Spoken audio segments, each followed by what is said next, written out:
ಲಕ್ಷ್ಮಿ ಲಕ್ಷ್ಮಿ ಏನ್ ಮಾಡ್ತಿದ್ಯಾ? ಅಯ್ಯೋ ಕ್ಷಮಿಸಿ, ಗೊತ್ತಾಗ್ಲಿಲ್ಲ.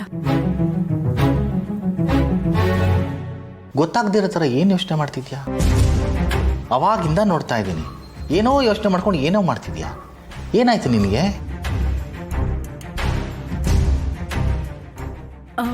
ನನ್ಗೇನು ಆಗಿಲ್ಲ ರೀ, ನಾನು ಚೆನ್ನಾಗೇ ಇದ್ದೀನಿ. ಇಲ್ಲ ಅತ್ತೆ, ನೀವು ದೇವಸ್ಥಾನದಿಂದ ಬಂದಾಗಿಂದ ನೋಡ್ತಿದ್ದೀನಿ, ಏನೋ ಒಂದು ಯೋಚನೆ ಮಾಡ್ತಾನೇ ಇದ್ದೀರಾ. ಏನಾಯ್ತು? ಹಾಗೇನಿಲ್ಲ ವೀಣಾ, ದೇವಸ್ಥಾನಕ್ಕೆ ನಡ್ಕೊಂಡು ಹೋಗಿ ಬಂದಲ್ಲ, ಸ್ವಲ್ಪ ಸುಸ್ತು ಅಷ್ಟೇ. ನೀವೆಲ್ಲರೂ ಊಟ ಮಾಡಿ. ಅತ್ತೆ ಸುಸ್ತು ಅಂತಿದ್ದೀರಾ, ಬನ್ನಿ ನೀವು ಊಟ ಕೂತ್ಕೊಳ್ಳಿ. ಬೇಡಮ್ಮ, ನಾನು ವೀಣಾ ಆಮೇಲೆ ಊಟಕ್ಕೆ ಕೂತ್ಕೋತೀವಿ, ನೀವು ಊಟ ಮುಗಿಸಿ.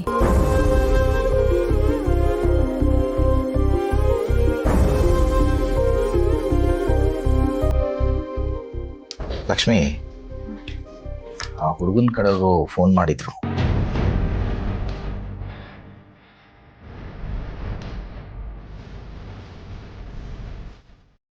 ಏನ್ ಹೇಳಿದ್ರು ರೀ? ಒಂದೆರಡು ದಿನ ಟೈಮ್ ಕೊಡಿ, ನಾವೇ ಫೋನ್ ಮಾಡಿ ಹೇಳ್ತೀವಿ ಅಂತ ಹೇಳಿದೆ.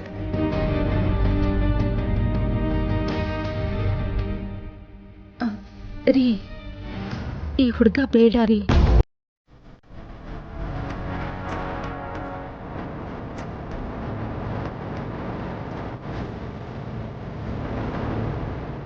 ಏನಮ್ಮ, ಏನು ಭಾವನೆ ಆಡ್ದಂಗೆ ಆಡ್ತಿದ್ಯಲ್ಲ? ಇಷ್ಟು ಒಳ್ಳೆ ಸಂಬಂಧನ ಬೇಡ ಅಂತಿದ್ದೀರಲ್ಲ? ಭಾವನಾಗ ಇಷ್ಟ ಇಲ್ಲ ಅಂದಮೇಲೆ ಬಲವಂತವಾಗಿ ಮದ್ವೆ ಮಾಡಕ್ಕಾಗತ್ತಾ? ನೀನೇ ಹೇಳು. ಹಾಗಂತ ಎಷ್ಟು ಗಂಟೆ ನೋಡೋಕ್ಕಾಗತ್ತೆ? ಜೀವನ ಪೂರ್ತಿ ಬರೀ ಇದನ್ನ ಮಾಡ್ಕೊಂಡಿರೋಕ್ಕಾಗತ್ತಾ? ಏನು ಹೇಳ್ತಾ ಇದೆಯಾ ಲಕ್ಷ್ಮಿ? ಇಷ್ಟು ದಿನ ಭಾವನನ್ ಮದುವೆ ಆಗಲಿ ಅಂತ ಆಸೆ ಪಟ್ಟವಳೆ ನೀನು. ಈಗ ನೋಡಿದ್ರೆ ಹೀಗೆ ಹೇಳ್ತಿದ್ಯಾ? ಹುಡುಗ ನಿಮ್ಗೆ ಇಷ್ಟ ಆಗಿಲ್ವಾ? ಇಷ್ಟ ಆಗಿದ್ದಾನೆ ರೀ, ಆದ್ರೆ ಭಾವನಂಗೆ ಇಷ್ಟ ಆಗಿಲ್ವಲ್ಲ. ಅವಳಿಗೆ ಇಷ್ಟ ಇಲ್ಲ ಅಂದಮೇಲೆ ನಾವೇನ್ ಮಾಡಕ್ಕಾಗುತ್ತೆ ಹೇಳಿ?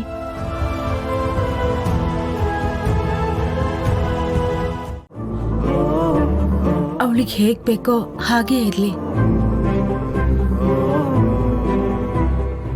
ಭಾವನಾ, ನಾವೆಲ್ಲ ಅಷ್ಟೊತ್ತಿಂದ ಇಷ್ಟೆಲ್ಲ ಮಾತಾಡ್ತಾ ಇದ್ದೀವಿ, ನೀನು ಮಾತ್ರ ಏನೂ ಮಾತಾಡದೆ ಸುಮ್ಮನೆ ಇದೆಯಾ? ಏನು ಅಂತ ಹೇಳು. ನಾನಾಗಲೇ ಹೇಳಬೇಕಾಗಿರೋದೆಲ್ಲ ಹೇಳಾಗಿದೆ ಅದಕ್ಕೆ, ಇನ್ನೇನು ಹೇಳಲಿ? ಹಾಗಂದರೆ ಹೇಗೆ ಭಾವನಾ? ನಿನ್ನ ಮದುವೆನ ಕಣ್ತುಂಬ ನೋಡಬೇಕು ಅಂತ ಅತ್ತೆ ಮಾವ ನಾವೆಲ್ಲರೂ ಎಷ್ಟು ಕಾತರದಿಂದ ಕಾಯ್ತಾ ಇದ್ದೀವಿ. ಅತ್ತೆ ಹತ್ರ ಯಾರಾದರೂ ಭಾವನ ಮದುವೆ ಆಯ್ತಾ ಅಂತ ಕೇಳಿದ್ರೆ ಅವ್ರು ಎಷ್ಟು ನೋವು ಮಾಡ್ಕೋತಾರೆ ಗೊತ್ತಾ? ಭಾವನಾ, ಆ ಹುಡುಗ ಯಾಕೆ ಇಷ್ಟ ಇಲ್ಲ ಅಂತಾದರೂ ಹೇಳು, ಅಟ್ಲೀಸ್ಟ್ ಒಂದು ಸಾಲ್ವ್ ಆದರೂ ಮಾಡ್ಬೋದು. ಅದ್ಬಿಟ್ಟು ಮದುವೆ ವಿಚಾರ ಬಂದಾಗ ನೀನು ಸೈಲೆಂಟ್ ಆಗಿದ್ರೆ ನಮ್ಗೇನು ಅರ್ಥ ಆಗಬೇಕು? ನಮ್ಮ ಮಾತು ಕೇಳು, ಆ ಹುಡುಗನ ಮದುವೆ ಆಗು.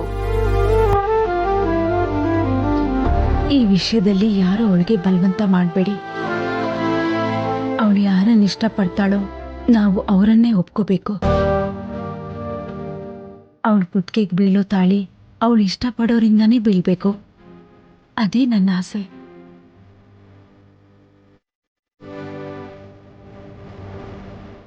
ಎರಡು ಮನಸ್ಸುಗಳು ಒಟ್ಟಾಗಿ ಸೇರಿದ್ರೇನೆ ಮದುವೆ. ಹಾಗೆ ನಮ್ಮ ಭಾವನಂಗೆ ಯಾರು ಇಷ್ಟ ಆಗ್ತಾರೋ ಅವರನ್ನೇ ಮದುವೆ ಆಗಲಿ.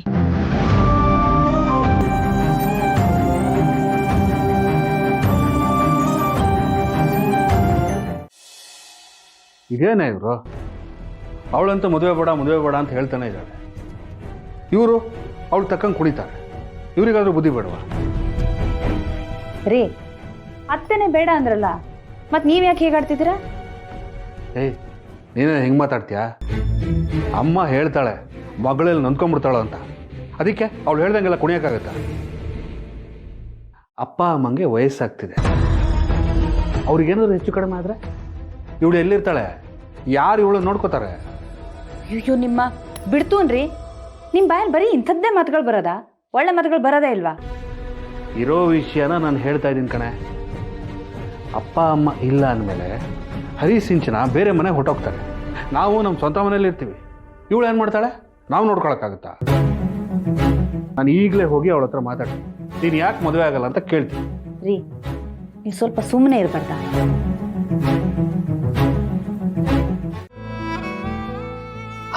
ಬಿಸಿ ಬಿಸಿ ಬಿಸಿ ಬಿಸಿ. ಹಾಂ ಇವೆ ಹುಷಾರ್, ಬಿಸಿ ಇದೆ. ದಂಬೋ, ನಿಮ್ ಯಾರಿಗೂ ಬುದ್ಧಿನೇ ಇಲ್ಲ. ಭಾವನಾ ಹುಡುಗ ಇಷ್ಟ ಇಲ್ಲ ಅಂದ ತಕ್ಷಣ ಅವಳಿಗೆ ಮದ್ವೆನೇ ಇಷ್ಟ ಇಲ್ಲ ಅಂತ ಹೇಗೆ ಡಿಸೈಡ್ ಮಾಡಿದ್ರಿ? ಅರೆ ನಾನೇನು ಮಾಡಲಿ ಬೇಬಿ, ಅಮ್ಮಂಗೆ ಎದುರು ಮಾತಾಡೋಕ್ಕಾಗತ್ತಾ? ನೀನ್ ಯಾರಿಗೂ ಎದುರು ಮಾತಾಡ್ಬೇಡ. ಹಾಗಂತ ಕೇಳ್ದೆ ಸುಮ್ಮನೆ ಇದ್ರೆ ಜೀವನ ಪೂರ್ತಿ ಭಾವನಾ ಹೀಗೆ ಇರಕ್ಕಾಗತ್ತಾ? ಇಷ್ಟು ದಿನ ಭಾವನಾ ಮದ್ವೆ ಬೇಡ ಅಂತಿದ್ಲು, ಈಗ ನಿಮ್ಮಮ್ಮನೂ ಸೇರ್ಕೊಂಡಿದ್ದಾರೆ. ನೀವೆಲ್ಲರೂ ಸರಿಯಾಗಿದ್ದೀರಾ. ಅರೆ ಅಲ್ಲ ಬೇಬಿ, ಭಾವನಾ ಅಕ್ಕಂಗೆ ಮದುವೆ ಇಷ್ಟ ಇಲ್ಲ ಅಂದರೆ ನಾವು ತಾನೇ ಏನು ಮಾಡೋಕ್ಕಾಗತ್ತೆ?